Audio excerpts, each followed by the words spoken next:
Good afternoon and welcome everyone to this event on the Department for Education and whether it can respond to post-pandemic challenges. I'm Sam Friedman, I'm a Senior Fellow at the Institute for Government, and thanks very much for joining us for this event. It's been kindly supported by EdPol and the Foundation for Education Development. I think we can all agree the Department for Education has had a difficult pandemic by any stretch. We've had 2 years in which schools have been closed and reopened with little warning. Many pupils have had to adapt to remote learning. The department has struggled with a whole range of issues, from replacing cancelled exams, which we saw again on the front page of the Sunday Times yesterday, distributing IT equipment, arguing with Marcus Rashford about food. I'd recommend reading Nick Timmins' report for the Institute of Government for the full sort of details of the pandemic response. The department now faces a fresh set of challenges, from ensuring that pupils catch up on the lost learning from the pandemic, dealing with the fallout of structural reforms that now go back over a decade, reducing the gap in attainment between rich and poor, which has now unfortunately just started widening again, having reduced for a while. And it does so in a decade in which after a decade in which the department's role has quite fundamentally changed, following changes to higher education finance, the sort of partial conversion of schools to academies, repeated reforms to further education and skills, and it's that means it's a sort of good opportunity to explore whether the department now has the capacity to meet all of these challenges. And we're also I think if we were just talking about capacity, it might be quite a short discussion. So we're also going to be looking at solutions as well. I'm delighted to be joined by a sort of fantastic panel who have a huge amount of experience on the topic in question. Firstly, we have Justine Greening, the founder of the Social Mobility Pledge Campaign and a former Secretary of State at the Department for Education. We have Jonathan Slater, a member of the Institute of Government Board and a former permanent secretary at the Department for Education between 2016 and 2020. He overlapped with Justine. We have Anne Longfield, chair of the Commission on Young Lives and the former Children's Commissioner, and Rachel Sylvester, who's political columnist at the Times and chair of the Times Education Commission. How we're going to do this is I'm going to ask an opening question to each panelist. And then I will follow up with a few more questions to the panel, depending on how the discussion goes, before coming to questions from the audience. And we'll run the event for an hour, and we'll finish promptly at 1:30. There are three brief housekeeping things to announce before we get into the questions. Firstly, please send in the questions as early as you like. If you can, please give your name and your institution. It's always helpful to know where questions are coming from, but you can post anonymously if you like.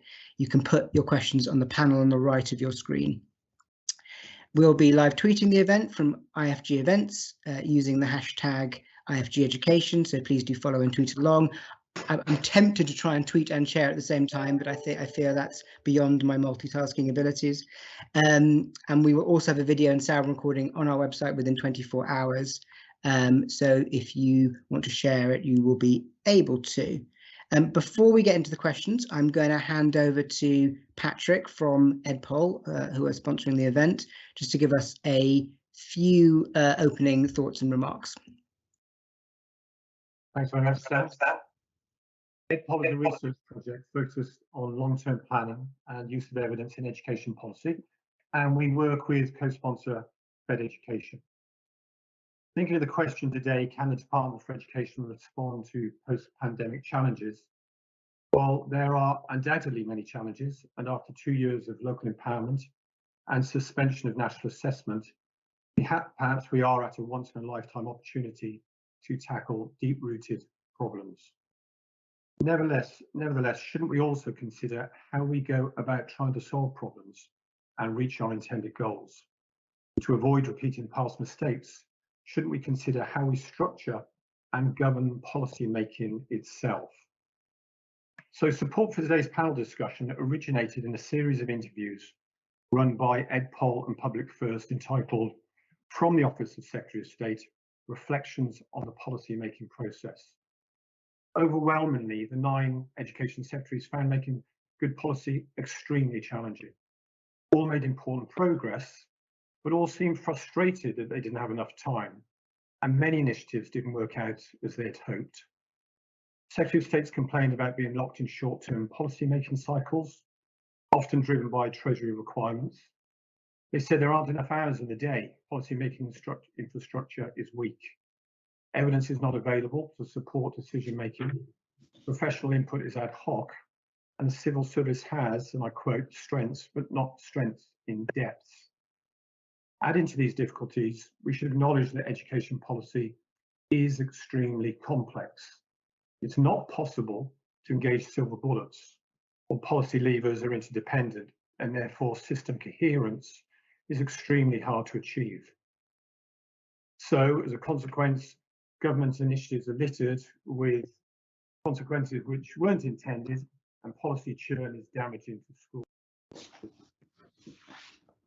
So, considering all this, both EdPol and Fed would argue that to address deep-rooted issues, the structures of policy making should also be considered. And this requires, for example, measures of devolution. The new white paper is moving this direction, but might we go further? We could also consider greater delegation to specialist authorities, harnessing national and international experience and evidence. In some of the most difficult areas, even consider building cross-party agreement. Crucially, key areas of policy making need long-term planning. And as the Right Honourable Justine Greening has argued before, we also need long-term investment appraisal. This does not mean taking the politics out of education policy, but we could establish a better balance between experts, evidence, and ideology. Could we also create a better balance between investment now and returns for society later?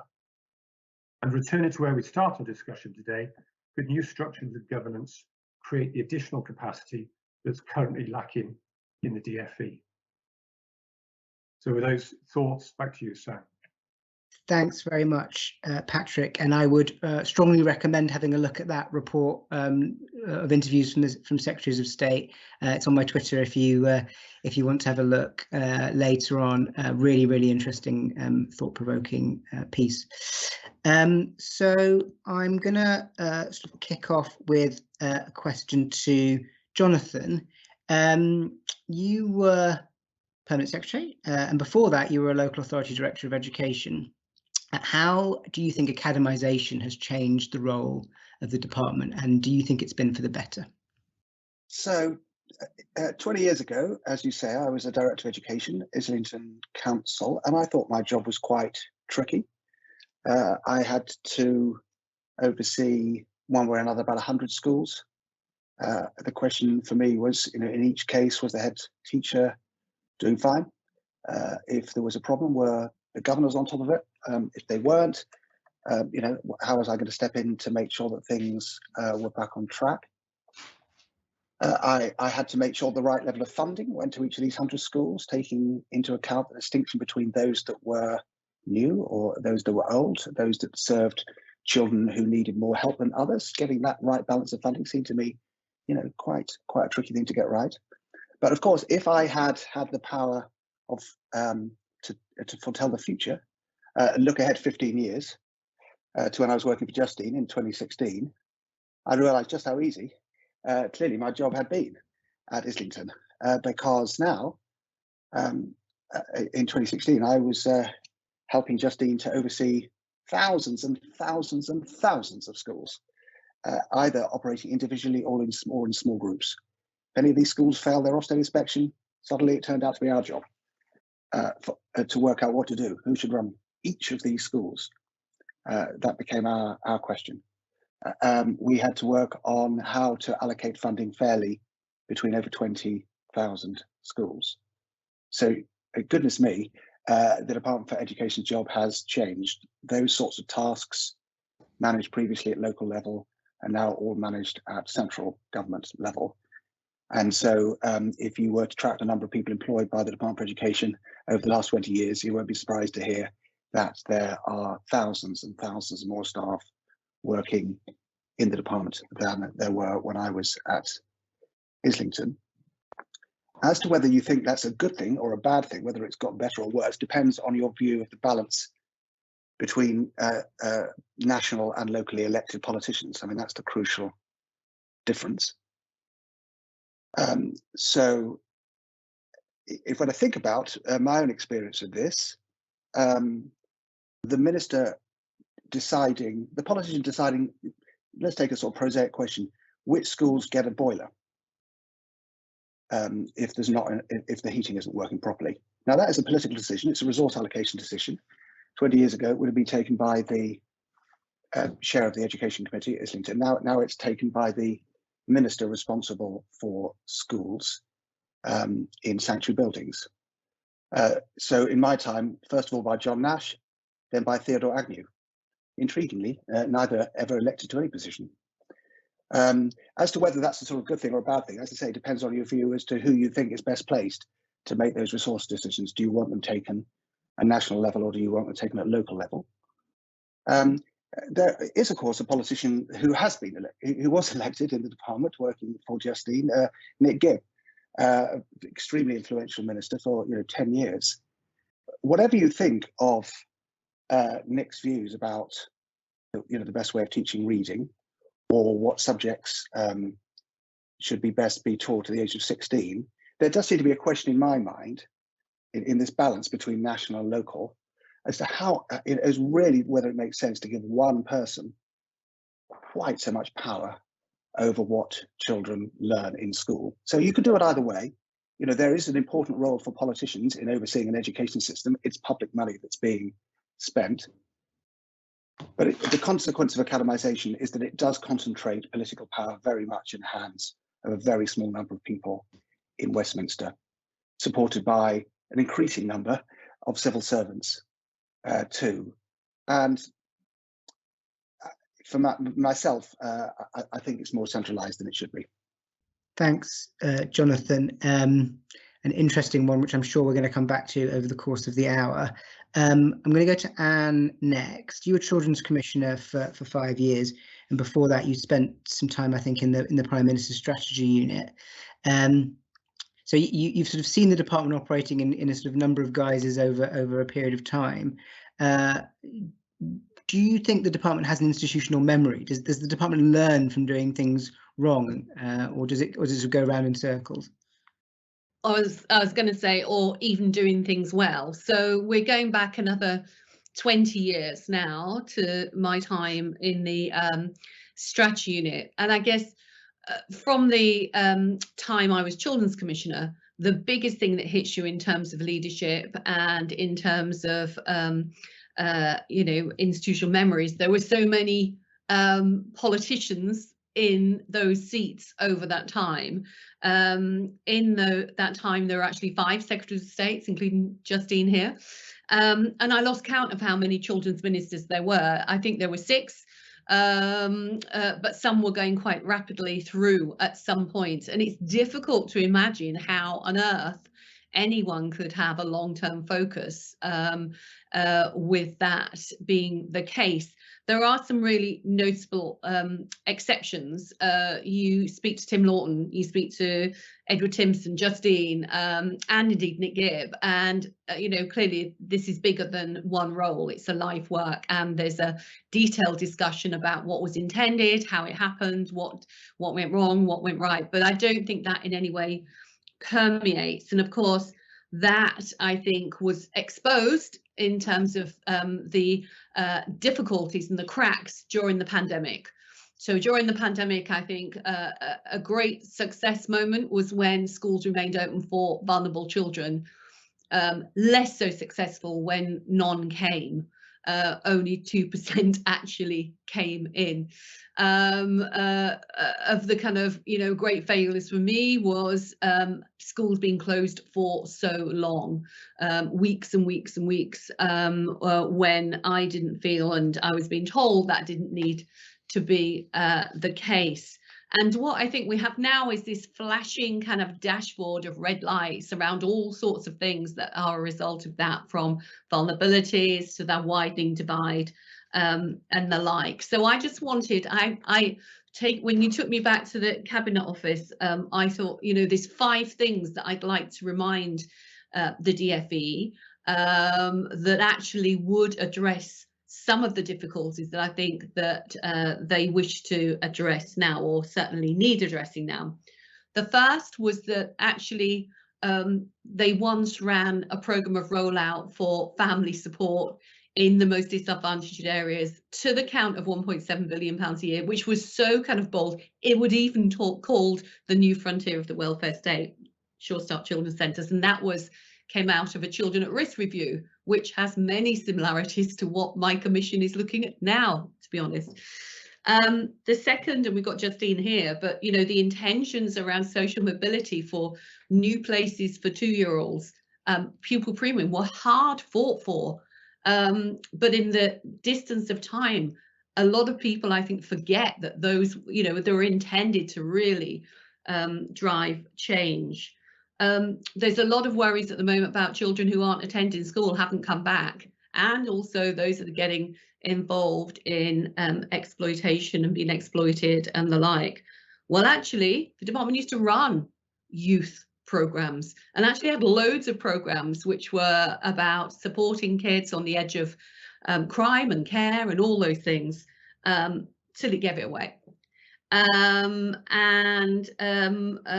We have had a kind of quite a meek approach, I'd say, to what we do with school buildings, but actually there once was an extended school programme that actually opened school doors beyond the classroom, after school, before school, and during school holidays. And finally, the 5th one, there used to be a joint poverty unit with the DWP, which would help work out the impact of policies on children and help, at very least, understand when they are hungry. So I think what it needs is purpose, a theory of change, the mechanisms to support that change, and actually that boldness and relentlessness to make that happen. Thanks very much, Anne.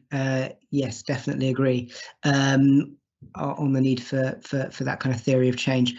Rachel, going to come to you next. For the Times Education Commission, you've been sort of thinking about a lot of the bigger long-term challenges around education. Do you think the DfE spends enough time thinking about these issues and has the capacity and ability to do so? Short answer is no. And it's not just about time, I don't think, it's also about mindset. And I wouldn't just blame the Department for Education, actually. I'd also blame the Treasury and Downing Street and the whole of government. Particularly on education, coming to it as an outsider, if you like, what's sort of shocked me is how stuck in these kind of slightly sterile ideological debates the whole of education is. So it's knowledge versus skills, it's private versus state, it's academic versus vocational, and there's an inability to somehow lift the eyes to the sort of bigger problems. And of course that's completely understandable when you're in the midst of a pandemic, you're dealing with the immediate crisis, and then the medium term challenges of how do we get exams back on track. But there is a sort of there's a narrowness to the way in which it's thought about, as well as the amount of time that's put, and that's very short-sighted. So you take early years, which Anne mentioned. There's one of the figures that shocked me most is the fact that the gap that exists by the age of 16, 40% of that gap is there before children get to school at the age of 5. But because of the 3-year spending rounds that the Treasury impose, because of the lack of a sort of clear vision from Downing Street, there's an inability to have a kind of really strategic early years intervention of the sort that did exist with Sure Start, that's going to actually do what the Prime Minister says he wants to do and level up the country. And the other thing that struck me so much with the Commission is how why this is a sort of really acute and relevant issue right now, that the world is changing at an astonishing rate, whether that's climate change, whether that's AI, new jobs are being created all the time. Who knows what jobs the children that are now in primary school are going to be doing when they reach the workplace. And already there is this, to me, astonishing disconnect between education and employment, that the employers feel completely dissatisfied with the education system, schools, colleges and universities. They don't trust the exam system. They don't believe that children are being taught the right thing. We've done a lot of talking to businesses and surveys with businesses, and that's come across very strongly. And if anything, that's going to accelerate over the next 5 or 10 years, this sense of the changing workplace. And lots of people have said to us that the education system is training children to be more robotic, more rote learning, more memory, more of a sort of narrow definition of knowledge and education. Whereas the workplace is increasingly going to need children to be more human. You know, it's the empathy, the creativity, all those skills that are going to be increasingly important. That's also there's also the sort of modern issues that the world is having to confront, whether that's pandemics or whether that's climate change, migration. Those issues cut across the sort of traditional 19th century subjects that children are being taught in schools. So that's another way in which the system sort of hasn't caught up with the world as it is. It's almost like we've got a sort of analog education system in a digital world.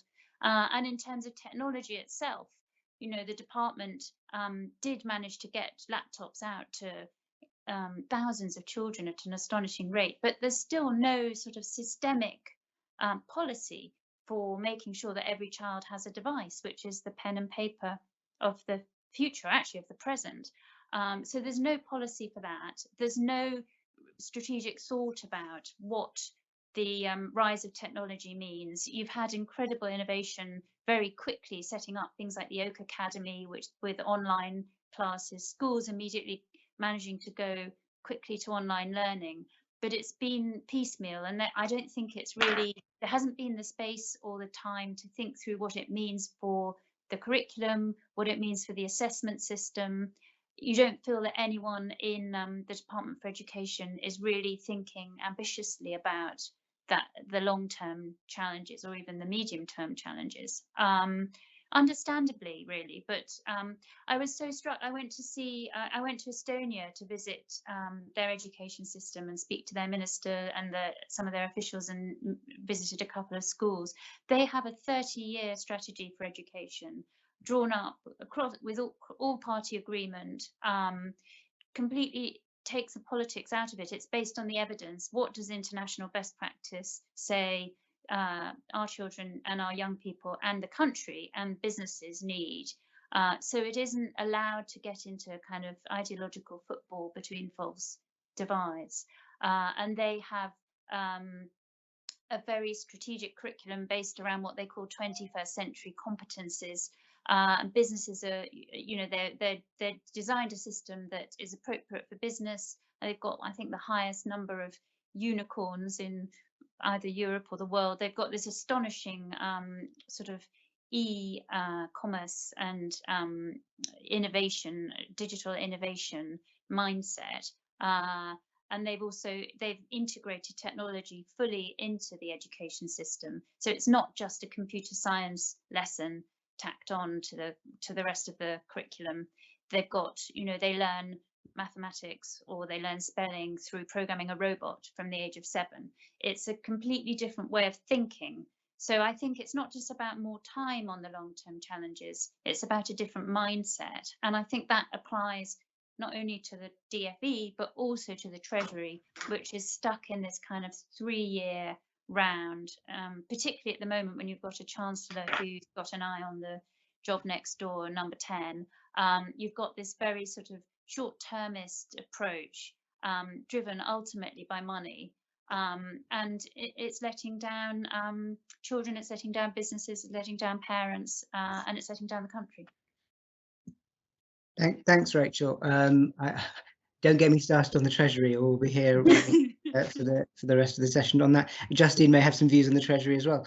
I'm going to come to Justine now. It would be really good just to get an overview from you, I guess, of what you felt like the main barriers to doing your job effectively work, and what the strengths of the department were as well. Well, I think I felt that I was very clear in my mind what I wanted to achieve as Secretary of State for Education, and I saw education as one of the key planks of driving social mobility. I think I had a very clear idea of how we should start to do that, and some key changes in an approach that would be more place-based, tailored education policy through opportunity areas. And interestingly, when you got to the pandemic, some of the places that were able to respond on the ground in more nuanced ways were opportunity areas, because there were local networks there that could think, actually, the families that are the ones who are out of school and struggling are also the ones that probably need food support. And so you've got all of this innovation on the ground. So I think from my perspective, I certainly had a very clear sense of what we were trying to achieve. I felt the department had a lot of very good people who were equally motivated and had a clear sense of purpose. I felt the fact that we had regional officers gave us a countrywide footprint that was actually extremely important if we were going to shift towards a place-based approach. Continuing on the department's strengths, I felt it could move at pace when we wanted it to. We were able to launch opportunity areas literally within 10 weeks of me arriving as Secretary of State.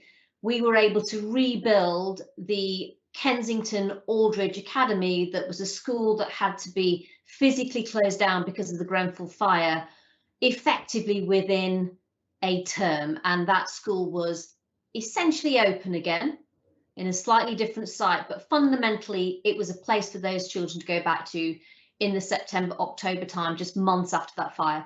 So the department, I believe, is a department that can deliver. I think over time, if you move to a place-based approach on education increasingly, perhaps the skill sets in the department need to change, because it will be more about managing projects on the ground, and innovation will be happening at a different place in the system, perhaps to where it's traditionally done before. I think the things that held us back were really quite simple. Thank you. I think, so, I mean, one of the things I'm interested in, I'm just going to do a few questions. We've got a few questions coming in from the audience. Please do keep putting them in, and I'm going to come to that soon, because I'm keen to get as many of those in. I did just want to come back. I wanted to come back to you, Justine, on one of the points that Rachel raised around this long-term termism and how you get that into the policy approach. I've heard a lot over the years, similar statements. You know, there's other countries have this long-term plan for education. They have 10-year strategies. They get sort of party politics out of it. I felt that sort of it would be so hard to do that in our system. I'd love to get your perspective on sort of whether you think this sort of political possibility for that kind of approach is there. It's a possibility. I think the question is whether we want to take advantage of it in a system where it's become progressively and deliberately more divisive. So politics has become about achieving success through undermining your opponent. It's not seen as anything other than a zero-sum game. And I think unless there's a willingness to recognise that over time for people, this is a political system that is simply not delivering enough progress on the ground for people, that fundamentally is undermining trust in politics more broadly. I literally was probably at a disadvantage as a Secretary of State for not picking fights with people in the system, the blob, as you might call it, in order to achieve my objectives. What I tried to do was build partnerships, to build a consensus, to allow debate on things we didn't agree with, but not to allow that to prevent us from moving forward where we did. So I think it's down to people, Sam, actually, and whether they are in politics to just have the debates, or whether they're fundamentally in politics to improve outcomes for people. Because I think if you're in politics to improve outcomes for people, then you would behave differently, and you would seek to build bridges instead of simply just finding division points and then exploiting them for your own personal political gain. Yeah, very. There's a lot of ways in which that can be interpreted, given everything we're going through at the moment. I absolutely agree. Jonathan, what's your perspective on this sort of question of how you sort of create longer term change, given the political constraints that Justine's talking about? What did you feel you were able to do in terms of building something a bit more long term? Well, as Justine says, in the end, in a political system, it's up to the politicians as to whether they want to take a long-term approach or not. One of the differences between Estonia and the UK is that Estonia is always run by a coalition government. I mean, it's true, of course, of most countries across Europe with systems of proportional representation, as obviously Rachel and others know. You get coalitions. If you get coalitions, then you're not likely to get the shifting that you do in the UK political system. Of course, there was a referendum on whether we wanted to introduce PRP years ago, and the answer was no. So there are pros and cons of that. Certainly, as a civil servant, obviously, it would be a great deal more straightforward for us if we were working to more consistent political direction. But this is a broader debate, isn't it, than education. There are occasions, of course, even in this country, where politicians of different political parties have chosen to take a longer-term approach. As Justine says, you can do it if you want to do it. It was obvious that pensions were coming completely unaffordable, and so Adair Turner was asked to come up with a solution to that. Similarly, closer to home, this academic technical thing that Rachel talked about, there was an attempt for a sort of cross-party approach, and it was at the Richards Review set up over 10 years ago. Eventually, T-levels were the product of that. So typically, as with both of those examples, if politicians agree to take something out of a particular department today and give it to a cross-party independent commission to look at, as happened with both technical education and pensions, then the system can respond accordingly. And would respond accordingly. I was struck by Anne's list of things which, in response to your question about institutional memory, there are no shortage of civil servants in the Department of Education who know a lot about Sure Start, pupil premium, youth programmes and school building programmes, as Anne knows full well, who would be absolutely, who'd be very happy to get on with implementing those programmes if that was the political direction they were given. So I guess you're raising a bigger political question here, aren't you, about the extent to which there was a wish or otherwise for people to work together on those issues. Thanks, Jonathan. I'm gonna start bringing in some questions from the audience now. We've got some really good ones up already, and do please keep sending them in. I'm going to start with one for Anne, but panelists, if you do want to come in, just signal to me that you'd like to sort of say something about it as well. But I'll start with Anne on this one. There's a criticism I've heard a lot that and this is from Louise Smith at the LGA. That since the Department for Children, Schools and Families became the Department for Education, the department's focus has been on schools to the detriment of sort of social care and other aspects of the sort of wider children's arena. Do you think that's a fair criticism? And if you do, how would you seek to rebalance it? Yeah, and I do think that much of this comes back to what you deem to be about education, what you do deem to be about children's lives. And the move was pretty instant towards education and the institution of schools, given everything Jonathan talked about in terms of the complexity of that. Now, if I had to guess, I would have thought it would take up 90% plus of the thinking time. And we know, and as Rachel pointed out, the strategic thinking time is pretty slim anyway.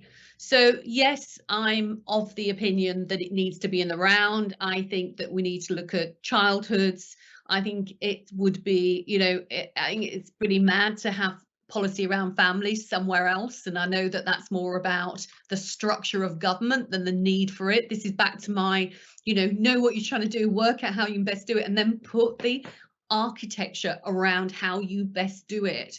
I mean, I think none of this is going to be fixed. We all know none of this is going to be fixed in 5 years. So the short-term agenda is just hiding to nothing. It's never going to get there. We have a 10-year health plan. Why on earth isn't it at least 10 years? But the thought of having longer is something which I think parents throughout the land would actually welcome and embrace. And I understand the comments about, this is about something that politicians need to sign up to as a way of working. But I think it's bigger than that. We do all vote. Business does have a say. And I think that, if we are asking of our political parties that they do come back with longer term plans with meaning and with collaboration. I mean, I know that's quite a tricky thing on a doorstep to get over to your politician when they knock, but that sense actually we want more, because this is one of the most precious assets that we can offer kids, but it gets squandered for the wrong reasons too often. Rachel, you wanted to come in, I think, on this point, and just unmute. Yep, thanks. Yeah, it was just to say that actually going around and visiting schools, they are doing all that other stuff. I went to a primary school recently where they've got washing machines in the school because the parents can't afford that kind of equipment. The schools during the pandemic were making meals and giving them out to children. I went to another school where they've got benefit officers, immigration officers. They even have people who go in the ambulance if a child when it's in a very high crime area, when the children get stabbed, they go with them to the hospital. There's a sort of whole child approach that schools are doing, because they know that without that, the education isn't the full picture. The problem is they're slightly doing it with one hand tied behind their back, because the system support isn't there. They haven't got the money often for those things. So often it's being done through philanthropy. They're raising money or the goodwill of parents or staff and donations. So there is I don't think it matters what you call the department, but I think you do have to acknowledge that you can't do, education isn't just what happens in the classroom. Thanks, Rachel. I was in the room when they made the decision. We made the decision to change the name of the department, and the civil servants were surprisingly keen on it. Actually, I think the ones we were talking to anyway, because they sort of wanted that focus. But I definitely, it's not about the name; it's about the way you behave. There's quite a popular request here for Justine to repeat something she got to. You said the things that held the department back, and then you dropped out at that exact moment, apparently. So what is it that held the department back? You have people on tenterhooks. I was basically saying what held the department back was whether number 10 had enough ambition and whether number 11 was willing to put in place long-term resourcing. Simple as that. I think a lot of the ingredients of success are in the department. The question is it going to be unleashed to get on doing what it wants to do? And that means wider government having a clear purpose, which is why levelling up really matters, because it does give you a platform to say education is at the heart of how you level up. It does really, for the first time, put it at the centre. I think what we all want to see now is how that translates to a much more systematic approach, which is what all of us are saying we want, that is cross-cutting and can allow very different places with very different education challenges to tailor that approach on the ground in an era, as Jonathan says, where actually, for various reasons, we've seen a centralisation of education policy at a time actually now when we understand that one size doesn't fit all. Thanks. I mean, actually, there's another point I'd like to make. So I think the other challenge is that too often we work out the money and then we work out what we can do with it. And so you end up with policies that are about half closing a gap. Well, that's half a policy, clearly, isn't it? If you're going to achieve equality of opportunity, you need to close gaps, full stop. And it's that should then translate across to the investment plans. So that would have made an argument, if you were me, for working out your levelling up white paper strategy.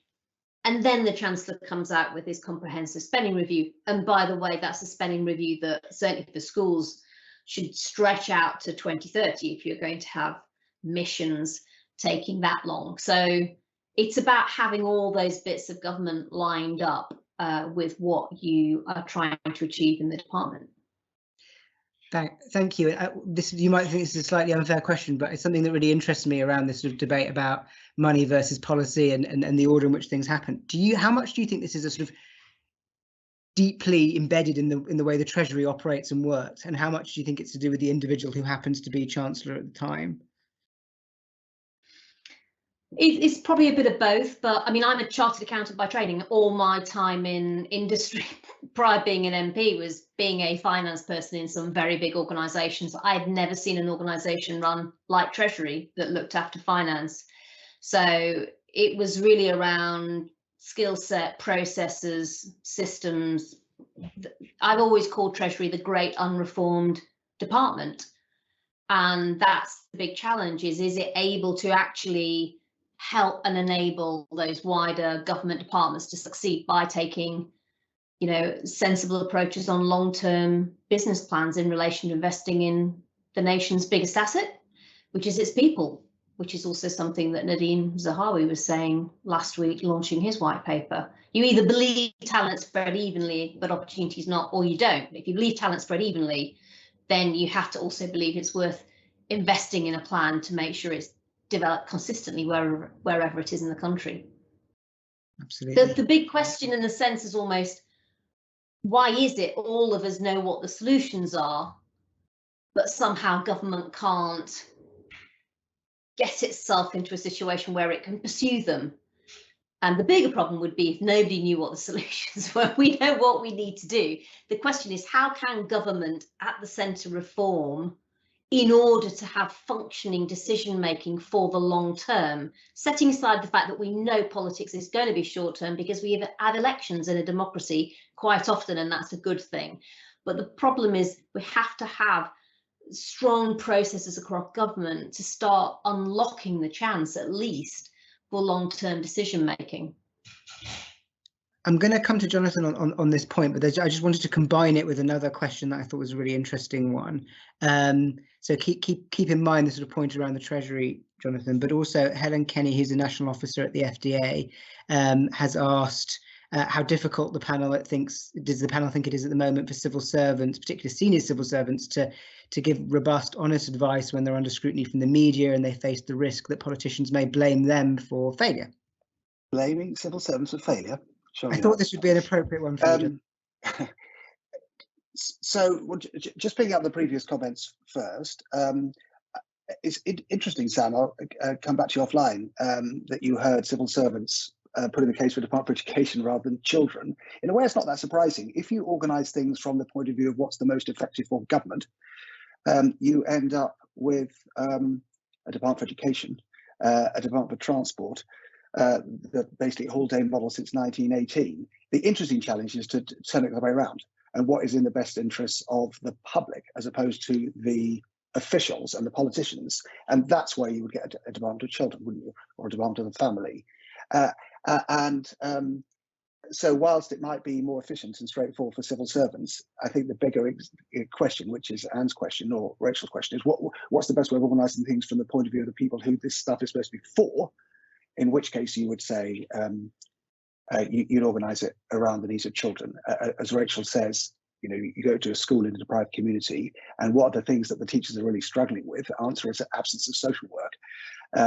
And a Department of Education is not best placed to fix that problem, because in the end, the Secretary of State for Education is going to be in a bun fight with the Chancellor of the Exchequer as to the money for employing teachers.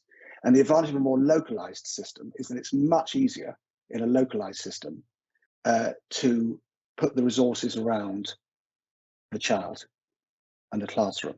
I mean, it's not straightforward, but it's easy to do it. As Justine said, there's no relationship whatever between the way the Treasury operates and the way that finance department would work in a company. They're just two completely different things.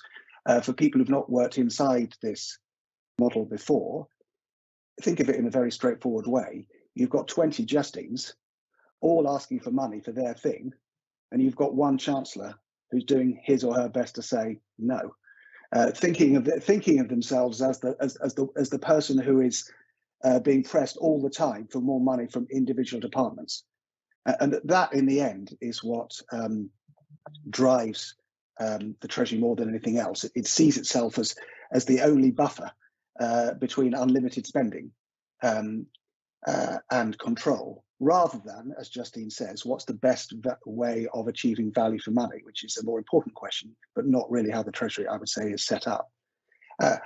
As to whether civil servants are going to find it hard to say what they think, there aren't many incentives on civil servants, of course there aren't, to offer advice that they think their Secretary of State isn't going to want. Not many incentives on them at all, because they're fearful, obviously, that the politician they're working for has got quite a bit of power over them. You know, the good news, in my experience, is that nearly all of the ministers I've worked for have been very keen indeed that their civil servants say what they think, and tell them so. I remember at early stage working with Justine, and a civil servant produced a piece of advice for her, which said you could do either X or Y. And the message came back from Justine to the official was, well, which would you recommend? And the civil servant said, well, it sort of depends on what you want.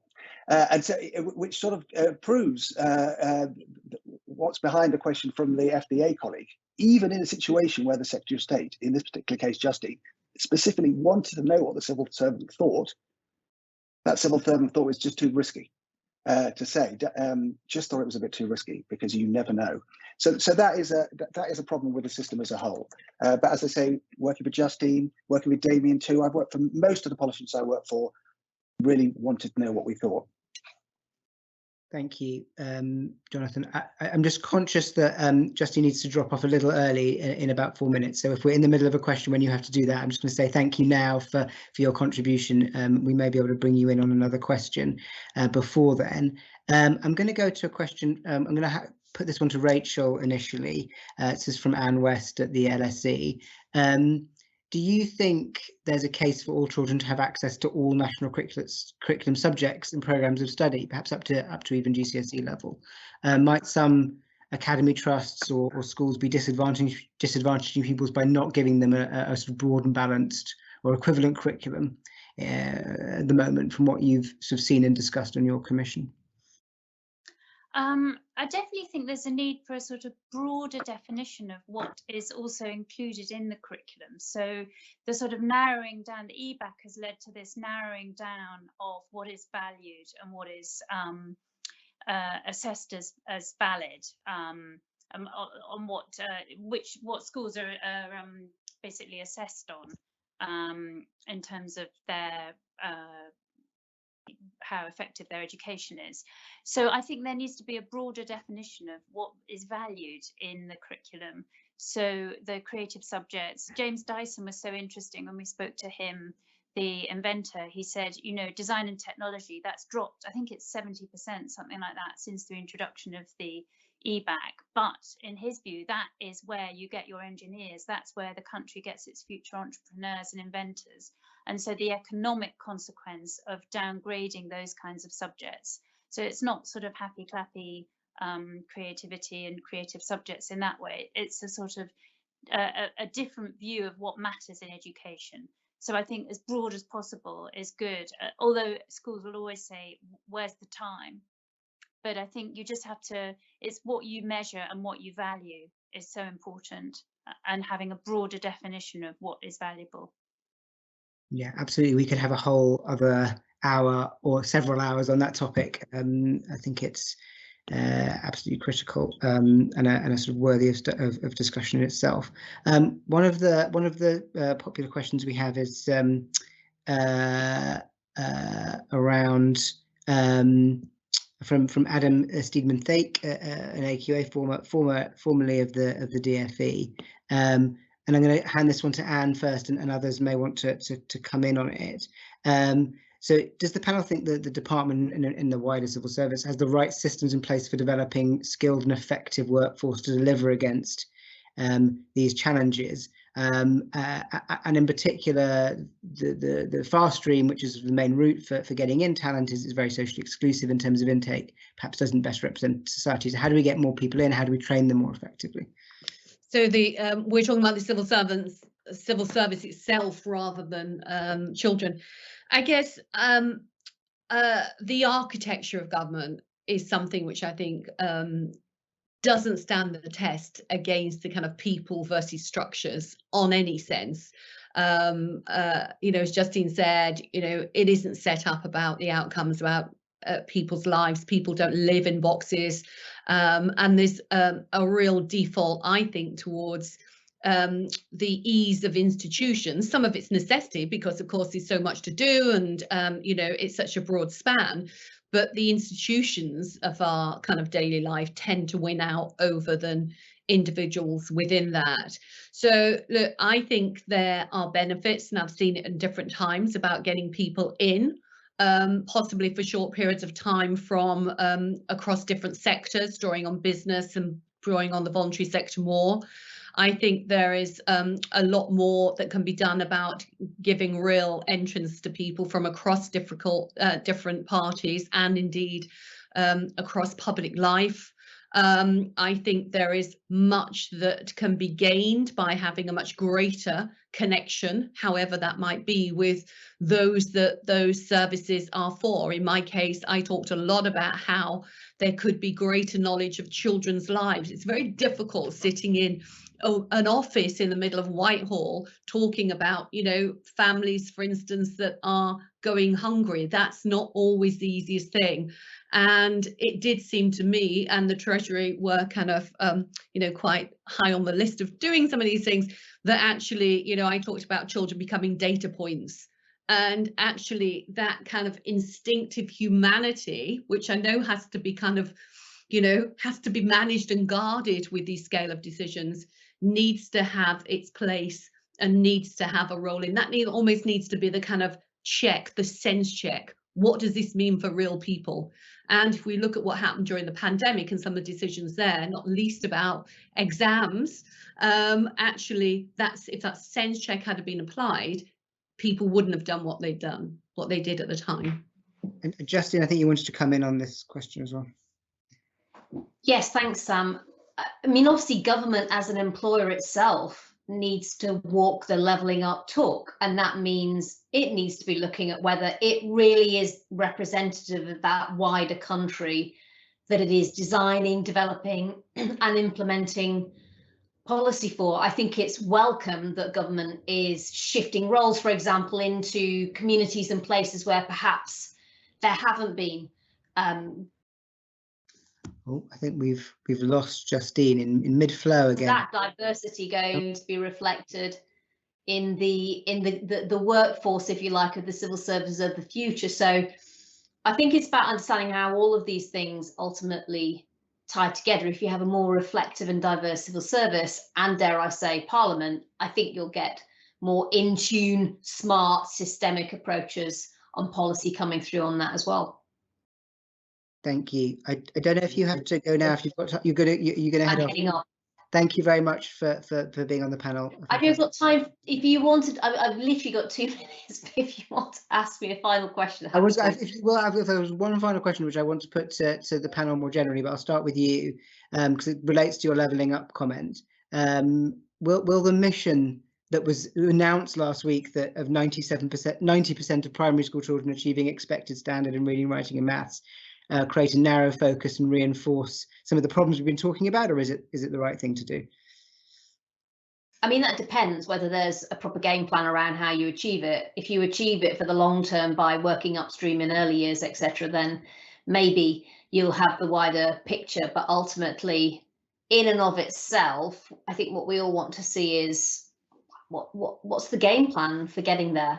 And for very different reasons and different young people who fail to get to those levels that we need, what's the hypothesis about how you can have a multifaceted approach to enable all of them to make those steps? And the final point for me is, you know, that's just the beginning of how you might achieve a leveled up Britain. You know, the reality is it's not just about that, it's about careers advice, mentoring, connections, a whole range of other things. But hey, that's an important part of it too. Anyway, been great to be part of this, and sorry I don't get to hear everyone else's reflections on that really important mission. Thanks very much, Justine. I'm gonna come to Rachel just on this sort of point around the levelling up white paper and the sort of mission of of getting 90% of kids. It's about 65% at the moment, for the record. What did you think when you saw that? Well, of course, it's the right thing to do. That should be the bare minimum. But I think it has to start before they get to school. As I was saying earlier, 40% of the gap at 16 exists by the age of 5. And a really shocking number of children are behind their expected level of development by the end of the reception year. So you have to deal with the parents as well as with the children, especially in terms of reading. We all know that it's reading to your child at night that's so important. It's not just what they're learning at school. So of course that's the right priority. It's necessary, but it's not sufficient, would I'd say. Thanks, Rachel. So many good questions here. I'm not going to have time to do them all. I think we might have time for one or two more. I've got one from Adrian Prandl at the NEU, who I'm going to give to Jonathan first. How do you assess the department's relationship with sort of centre of government? Number 10, we've talked a bit about the Treasury already, Cabinet Office. Is DfE as influential as it should be? Is it a successful player in those cross-Whitehall conversations? And how does the sort of different interaction between those bits of government help or hinder what we're talking about? Well, as you've heard already, it's a mistake to think that any Secretary of State actually gets to decide much on their own. They need the money from the Treasury, and they need the slot on the grid in number 10 before they can announce anything at all. That's how the system's been for the last 20 years or so. And so, as the question implies, the relationship between the Secretary of State, the Chancellor, and the Prime Minister and his or her advisors is critical. There are moments, aren't there, when Prime Ministers make it extremely clear that education is their top priority. Sometimes they even list it 3 times to demonstrate just how much they mean it. And then you've got a clear situation and you drive forwards. Sam, you worked for Michael Gove, who had a particular strategy for handling David Cameron that he's written about, and that's a strategy that's quite different but can work too. Basically, the department is able to work really well with the Treasury and number 10 if there is a political alignment, and not if there isn't. If that political alignment doesn't exist, then civil servants spend a lot of time, sort of wasted time really, involved in sort of endless negotiations. I mean, the number of meetings that I was involved in to decide what we were going to do by way of holiday arrangements and free food, you just wouldn't believe it.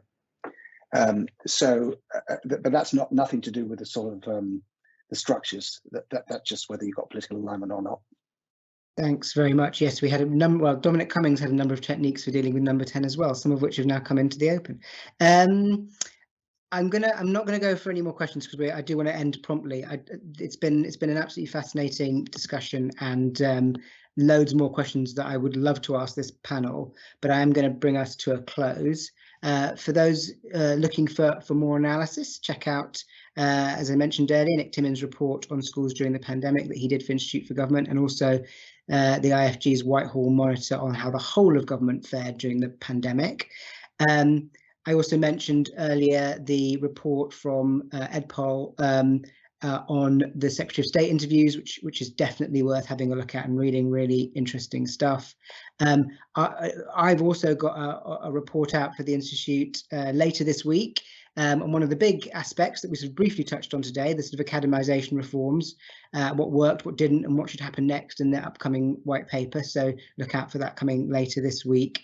But I will finish on that note. Thanks to everyone who's joined us today. Thank you for the brilliant questions, and thanks to the 4 speakers for a brilliant discussion. Goodbye.